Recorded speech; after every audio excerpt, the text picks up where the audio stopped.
Hello and welcome to dptutorials. In this video, I will show you how to use the switch function in Excel as a better alternative to the nested if function. Imagine you have a list of student scores and you need to assign a result based on the score. If you use the nested if function, the formula becomes too long and difficult to manage. Here's an example. Go to cell F9 and enter the formula as equals to switch. Open the parenthesis. As an expression, select E9, 5, the result should be in the inverted quotes as excellent, 4.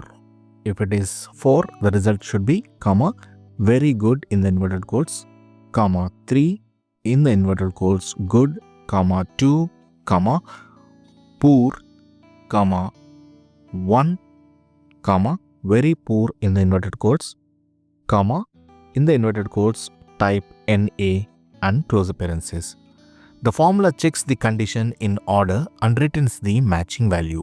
If none of the conditions are met, it returns NA as the default value.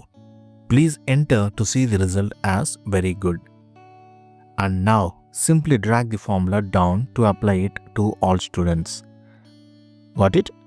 Comparing switch versus nested if. Nested if is too long and hard to debug. Switch is shorter and easier to read. Switch works best when dealing with exact matches or simple conditions.